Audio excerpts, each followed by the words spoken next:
Samajwadi party जो भी सर्वे करा रही है, जो भी परीक्षण करा रही है, जो भी कॉलिंग करा रही है, उनको मालूम हो रहा है कि ज़मीन उनके पैरों के नीचे से ज़मीन जा चुकी है। ये कभी समाजवादी पार्टी का गढ़ हुआ करता, तो ये क्या ऐसा हुआ कि ये गढ़ जो है अब बीजेपी का गढ़ बन गया? यहाँ 5 में से 4 विधायक आपके हैं, पिछला लोकसभा चुनाव भी आपने जीत लिया और इस बार भी आप क्लेम कर रहे हैं कि आप फिर जीत रहे हैं। समाजवादी पार्टी ने बहुत बड़ी गलती की।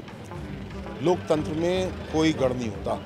आप भारतीय जनता पार्टी के गढ़ आप बोल रहे हैं, मैं नहीं बोल रहा हूँ। हम भारतीय जनता पार्टी के कार्यकर्ता लोगों की सेवा करते हैं। मुद्दा है मोदी जी को तीसरा सेवा काल देना। उसके विपरीत जो इंडी गठबंधन है, अन्य पार्टियां हैं, उनके पास केवल एक ही मुद्दा है कि मोदी को हटाओ। क्यों हटाओ? क्योंकि मोदी भ्रष्टाचारियों के खिलाफ कार्रवाई कर रहे हैं। तो चुनाव का परिणाम तो सबको साफ दिख रहा है। जिस व्यक्ति ने 10 साल में देश को इतनी तरक्की दी, आने वाले समय में विकसित देशों की श्रेणी में खड़ा करने का संकल्प लेके काम कर रहा हो, उसको कौन प्रधानमंत्री नहीं बनाना चाहेगा?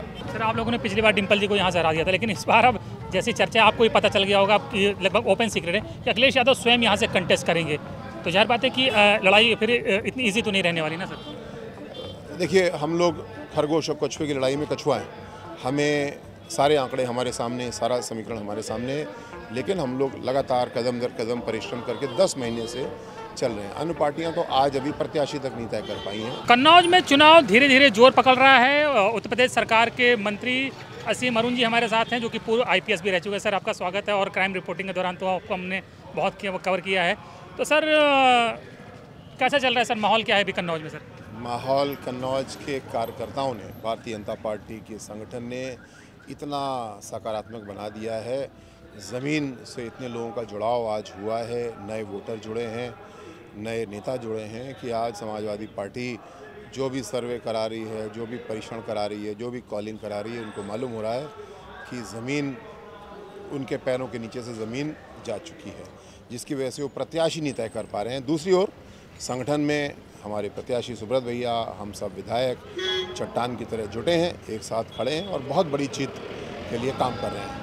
सर, ये कभी समाजवादी पार्टी का गढ़ हुआ करता, तो ये क्या ऐसा हुआ कि ये गढ़ जो है अब बीजेपी का गढ़ बन गया? यहाँ 5 में से 4 विधायक आपके हैं, पिछला लोकसभा चुनाव भी आपने जीत लिया और इस बार भी आप क्लेम कर रहे हैं कि आप फिर जीत रहे हैं। समाजवादी पार्टी ने बहुत बड़ी गलती की। लोकतंत्र में कोई गढ़ नहीं होता। आप भारतीय जनता पार्टी के गढ़ आप बोल रहे हैं, मैं नहीं बोल रहा हूँ।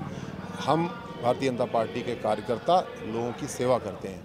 हमारे प्रधानमंत्री जी ने जो कार्य किया है, घर घर तक जो विकास की योजनाएं पहुंचाई हैं, समानता का, बराबरी का भाव उत्पन्न किया है, हर एक को लाभ मिला, क्या जाति, क्या धर्म, क्या संप्रदाय, जो गरीब है उसको लाभ पहुंचाया गया। और यही काम है जिसकी वजह से आज कन्नौज और पूरे भारत की जनता मोदी जी के साथ खड़ी हुई है। मुद्दा है मोदी जी को तीसरा सेवा काल देना। उसके विपरीत जो इंडी गठबंधन है, अन्य पार्टियां हैं, उनके पास केवल एक ही मुद्दा है कि मोदी को हटाओ। क्यों हटाओ? क्योंकि मोदी भ्रष्टाचारियों के खिलाफ कार्रवाई कर रहे हैं। तो चुनाव का परिणाम तो सबको साफ दिख रहा है। जिस व्यक्ति ने 10 साल में देश को इतनी तरक्की दी, आने वाले समय में विकसित देशों की श्रेणी में खड़ा करने का संकल्प लेके काम कर रहा हो, उसको कौन प्रधानमंत्री नहीं बनाना चाहेगा? सर, विकसित देशों की श्रेणी में हम जा रहे हैं, लेकिन ये भी तो एक फैक्ट है कि हम 80 करोड़ लोगों को फ्री राशन दे रहे हैं सर। तो ये शायद दुनिया के किसी विकसित देश में तो इसकी जरूरत नहीं पड़ी होगी ना सर? नहीं, दुनिया के हर विकसित देश में फूड सब्सिडीज़ होती हैं और आवश्यकतानुसार भोजन लोगों को दिया जाता है। कहीं पे फूड कूपन की व्यवस्था होती है, कहीं पे कोई और व्यवस्था होती है। हमारे यहाँ ये व्यवस्था जब कोविड की, कोरोना की चुनौती आई, तो मोदी जी ने अनुभव किया कि बहुत से लोगों की नौकरी चली गई थी, बहुत से लोगों को अनिवार्य छुट्टी पर रहना पड़ा था, जो डेली मजदूर थे उनको काम नहीं मिल रहा था। उनके बच्चों के थाली में कैसे भोजन आए, इसके लिए शुरुआत की गई और उसको अभी 5 साल के लिए और बढ़ाया है। इसका परिणाम ये कि जो गरीब मजदूर है, जो पल्लेदार है, जो कहीं वाहन चलाता है, 2 सीटर चलाता है, ई-रिक्शा चलाता है, उसको अगर काम आज का पूरा नहीं हुआ तो शाम को भोजन नहीं मिलता था। ये गारंटी मोदी जी ने दी है। ये बहुत अच्छी बात है, क्योंकि इस गारंटी की वजह से आर्थिक विकास भी तेज हुआ है। जो व्यक्ति कमा रहा था, अब उसके पास थोड़ा सा पैसा बच रहा है, क्योंकि भोजन की व्यवस्था मोदी जी ने कर दी। उस पैसे से और अर्थव्यवस्था को तेजी लाने में मदद मिल रही है। सर, आप लोगों ने पिछली बार डिम्पल जी को यहाँ से हरा दिया था, लेकिन इस बार अब जैसी चर्चा आपको ही पता चल गया होगा कि लगभग ओपन सीक्रेट है कि अखिलेश यादव स्वयं यहाँ से कंटेस्ट करेंगे, तो जाहिर बात है कि लड़ाई फिर इतनी ईजी तो नहीं रहने वाली ना सर? देखिए, हम लोग खरगोश और कछुए की लड़ाई में कछुआ हैं। हमें सारे आंकड़े हमारे सामने, सारा समीकरण हमारे सामने, लेकिन हम लोग लगातार कदम दर कदम परिश्रम करके 10 महीने से चल रहे हैं। अन्य पार्टियां तो आज अभी प्रत्याशी तक नहीं तय कर पाई हैं। अखिलेश जी आएँ, उनका बहुत बहुत स्वागत है, ना आए किसी और को भेजें, उनका भी बहुत बहुत स्वागत है।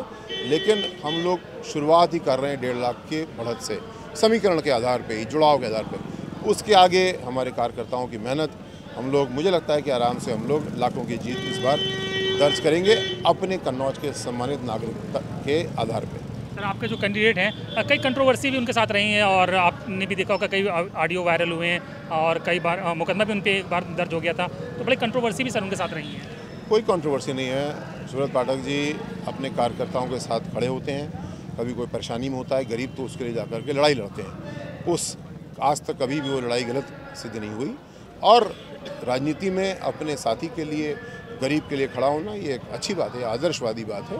वही सुब्रत भैया ने हमेशा किया, एक सामान्य व्यक्ति के रूप में, एक छात्र नेता के रूप में और आज एक सांसद के रूप में।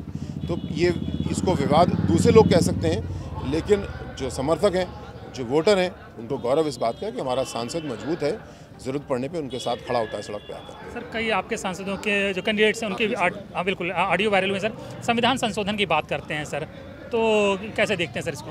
देखिए, संविधान का जो मूल रूप है, जो 4 दीवारी बाबा साहब बना के गए हैं, उसको हिलाने का कोई विकल्प ही नहीं है। चाहे सारी की सारी लोकसभा राज्यसभा मिल जाए तो भी। लेकिन संविधान में ही संशोधन की व्यवस्था दी गई है। आंशिक संशोधन, करीब 150 संशोधन तो हो ही चुके हैं। जैसे कि अभी महिलाओं के लिए 1/3 आरक्षण दिया, ये संशोधन की प्रक्रिया थी। तो मोदी जी ने भी अभी अपने इंटरव्यू में स्पष्ट किया कि किसी भी प्रकार जो मूल भावना है उससे साथ तो कोई खिलवाड़ न हम, न कोई, न भविष्य में कोई कर सकता है। लेकिन उस 4 दीवारी के अंदर रहते हुए जो नई तकनीक आती है, नई चुनौतियाँ आती हैं, उसके लिए हमें हमारा संविधान संशोधन की अनुमति देता है। सर, एक आखिरी सवाल, लोग कैंडिडेट देख रहे हैं कि प्रधानमंत्री का चेहरा देख रहे हैं इस बार सर? दोनों चीज़ है, लेकिन प्रधानमंत्री जी को तीसरा सेवा काल मिले, इसके लिए सब लोग लगे हैं। हमारे कन्नौज का कमल उस माला में होना चाहिए, उसकी खुशबू सबसे सुंदर होनी चाहिए, इसके लिए हम लोग लगे हैं। सर, आपने दोनों पारियाँ खेली हैं, IPS की भी खेल चुके हैं और अभी पॉलिटिशियन खेल रहे हैं, किसमें कंफर्ट ज़्यादा रहे सर, आपको लगता है?